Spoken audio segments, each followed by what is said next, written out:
Well, it's always been a time in history that I've been interested in. It's something I've always wanted to do, so I thought I'd come along and join in. The enthusiasm and just watching something rather than just being told that makes it exciting for them. It brings it all to life. No, it's a good day. Yeah, we enjoy it. Outfits are amazing. Yeah, I think it's absolutely fabulous. This is an experience that brings it to life.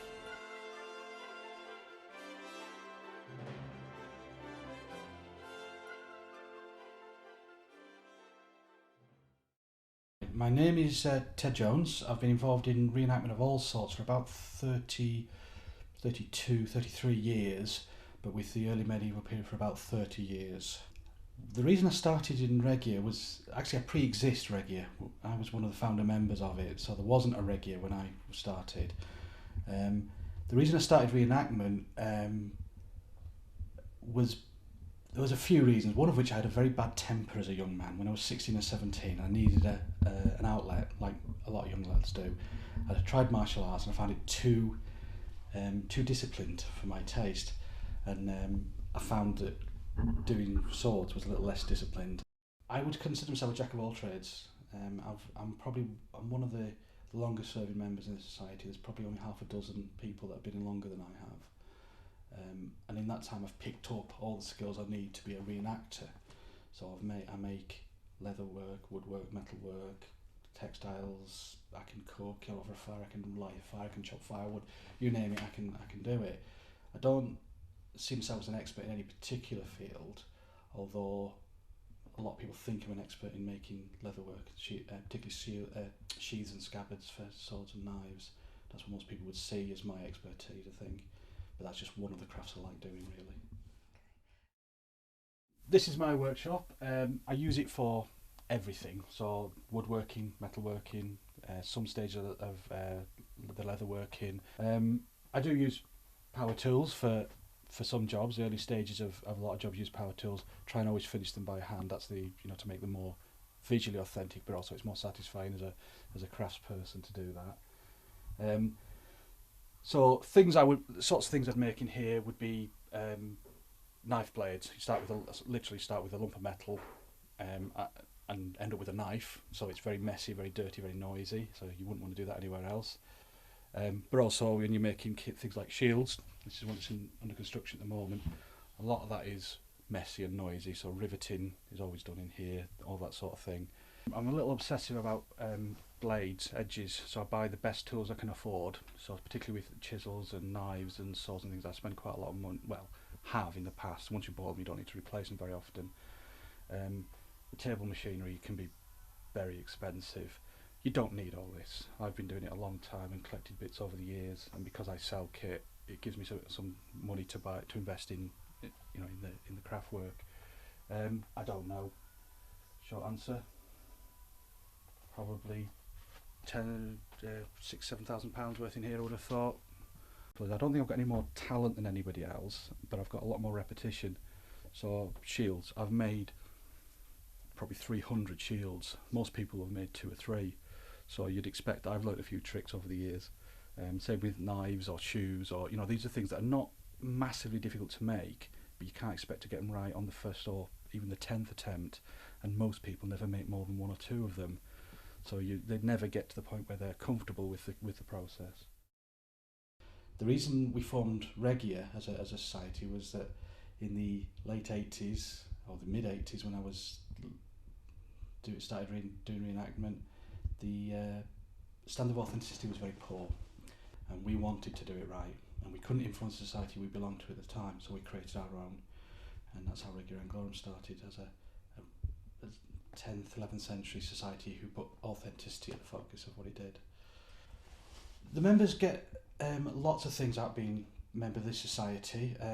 We've got about nearly 1,000 members on paper, and they will all get different things out of it. You could get 1,000 different answers from that. You'll get some common themes though. Social life is probably the single most common theme. It's a very good bunch of mates. When the barrier comes down at the end of the day, we relax, we sit around a campfire, we drink beer and tell stories. And it's no different from being in the pub on a Saturday night with a bunch of mates, except we travel over the country to do this, and we've chosen a group of people who like that like us, like the things we talk about. So it's socially, it's a very it's a big draw for a lot of people. But also you have people that just like fighting, like the combat. It's a lot of people join for that reason. Certainly the young lads particularly join for that reason. But they tend not to stay for that reason. Most people will stay because they like each other rather than what we do. That's certainly why I'm still in. I couldn't imagine not seeing my mates every few weeks. Regia's made up of lots of little groups. They're based on local geographical area. So you have to attend events all over the country to see other people. So you would see your local group, which might only be 2 or 3 of you. In some groups are very big, some groups are very small, but you'd be seeing the same people over and over again. So the further you travel, the more people you see. I'm lucky, I've got friends all over the country, different walks of life, different ages, different educational attainments, different interests, and if you want to spend time with them, you travel. So that's why you go to events. The politically correct answer is you go because you want to do a good show for the public and educate people and make it a history come to life, but really I go to see my mates. There's a catchphrase we've used before in documentaries, which is you go to the training event in Islip, the village hall in Islip, which we do every January. There are maybe 80 or 90 people sat in that hall for 2 days, off into the field fight. Some are going into rooms to do crafts or lectures. You could leave your wallet in the middle of that table and it would not move for 2 days. And there's not many places in society where you get that. I don't think you'd leave your wife in the middle of the room, that's a different matter. But you know, the trust is there. This is a group of people who are bonded much deeper than perhaps the average is. And so no other social life actually equates to it once you get into it. How much time do I put into reenactment? How many hours in a week? I sleep and work and everything else is reenactment in one form or another. Don't tell the kids that because I should put them in that list somewhere. I've been involved in living history and reenactment for about 15 years, but I've all my life loved the idea of reenactment and kind of living within a different historical context.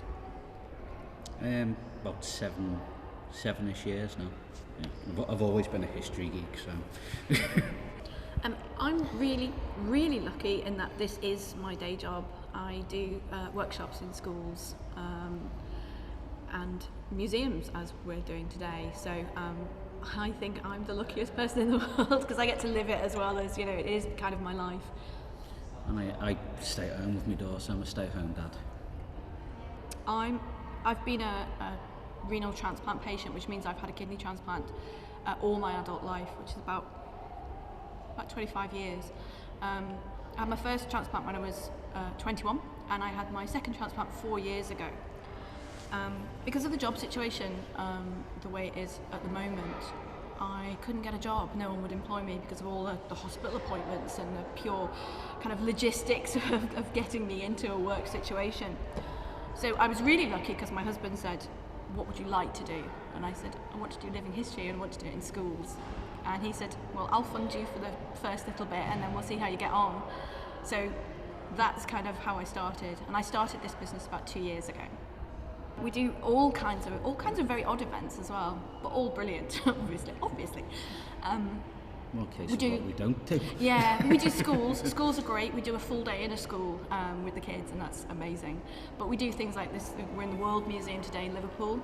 We also do heritage events at places of historical interest, like castles. And we were at Flint Castle a couple of years ago, weren't we?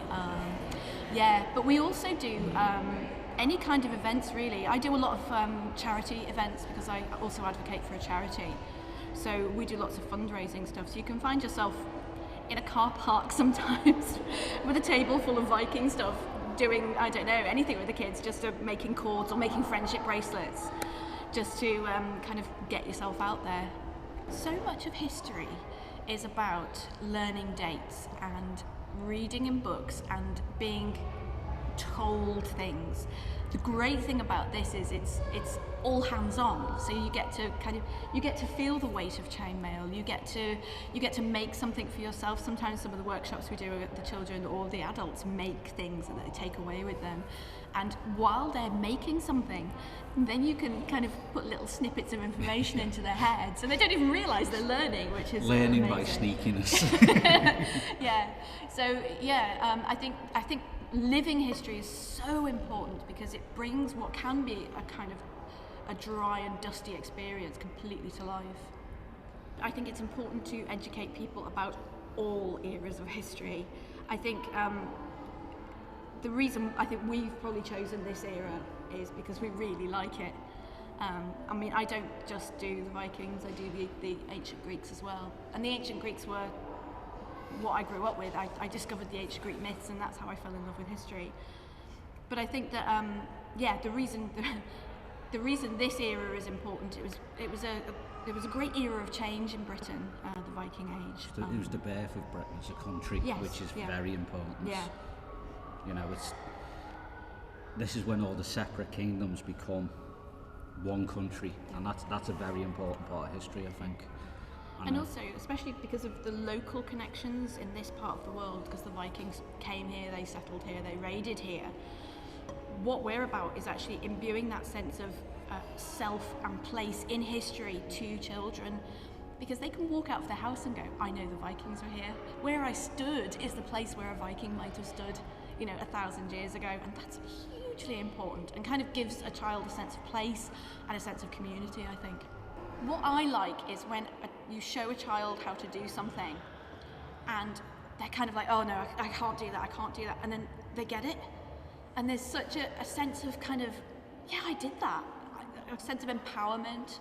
And I think sometimes telling somebody something that they didn't know already, there's always lots of surprises. And sometimes, you'll tell somebody and they'll go, oh, really? I didn't know that. And some people have said to me, I'm going to go away and tell so-and-so that because they told me completely different. And, just looks of surprises I love, and looks of achievement is amazing, isn't it, when you get a kid to do something they've never done before. Most of the reenactment events we do have got some type of fighting in it. And again, York, it's one of the big ones. It's great. I love it. I used to fight, but because of the health situation now, I've been told on no uncertain terms that I'm not allowed to fight, and I really, really miss it.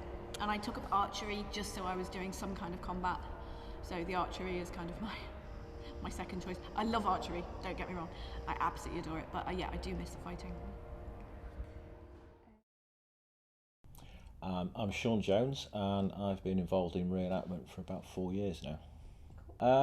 What drew me to become a member? Well, it was more around I've always kind of liked the weaponry side of things. I used to do Aikido, and I was looking for a way to explore more about British martial arts, if you like, and I was looking around for groups to see if something I could get involved in, and the local one was the Regia group that I'm involved in at the moment. What I specialise in mainly at the moment, probably at two-handed spear, I think. So in terms of what I do on the battlefield, but I'm starting to supplement that with a bit of sword work now, as I'm learning how to fight with a sword. Yes, I definitely plan to attend York this year. I've done 4 so far, and it's always been good. I mean, although there's usually something that happens which is not so good, like being a lot of mud, or just being waiting around for long periods of time. But every time I just look forward to it. It's pretty epic. So yeah, definitely York. We've got some other events later on in the year, training events, and I think we've got some shows locally as well, which I'm looking forward to going to. So yeah, the parade through York. We all assemble up by the Minster, and that's a good opportunity for everyone to catch up before the event, and then we'll form up into a column.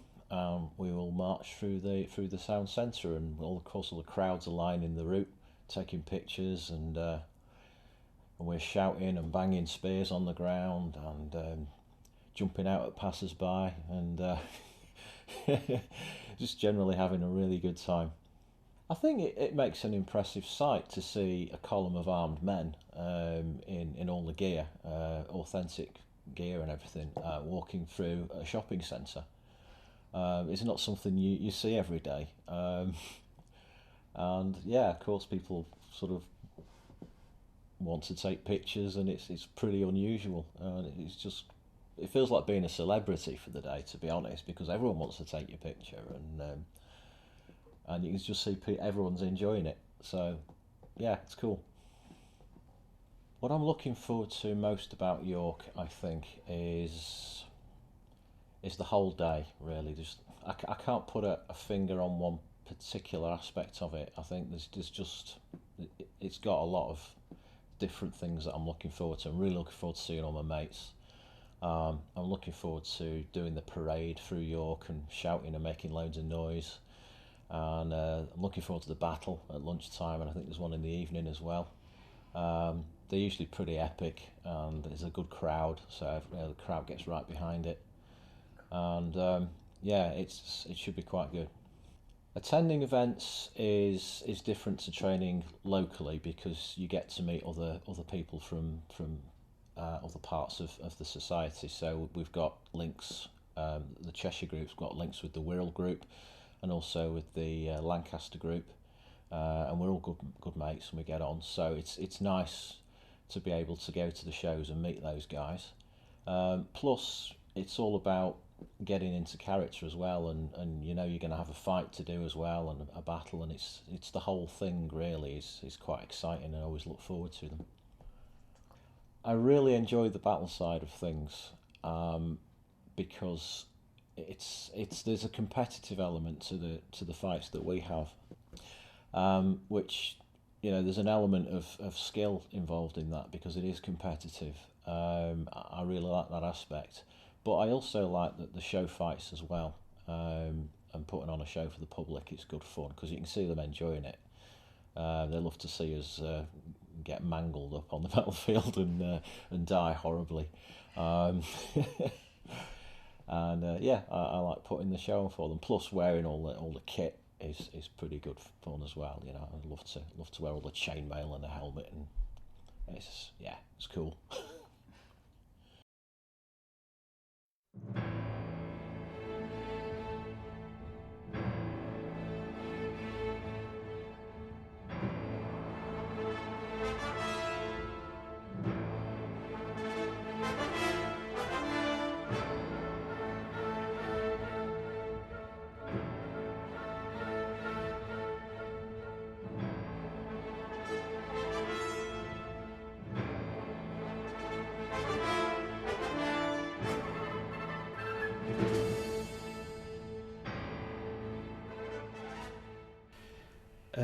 Reenactment gets some negative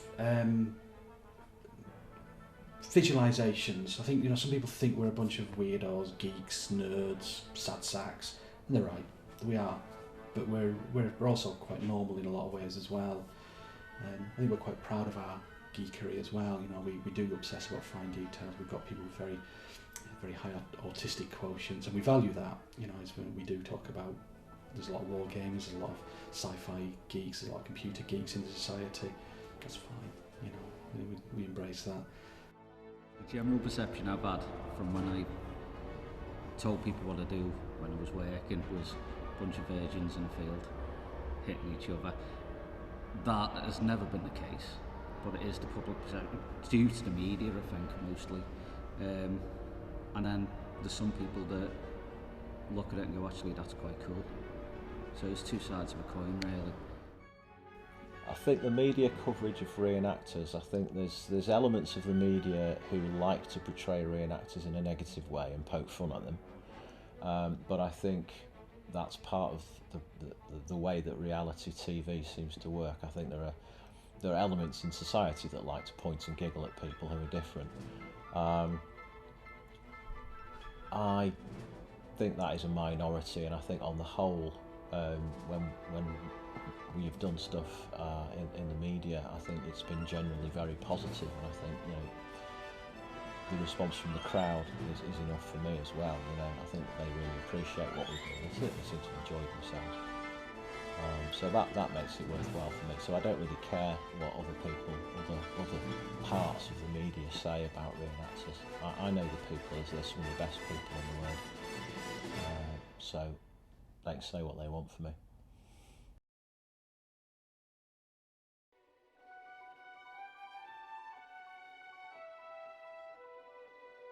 Yeah, but I think most of the people are the salt of the earth. I would trust most of them with my life, and I love them all dearly.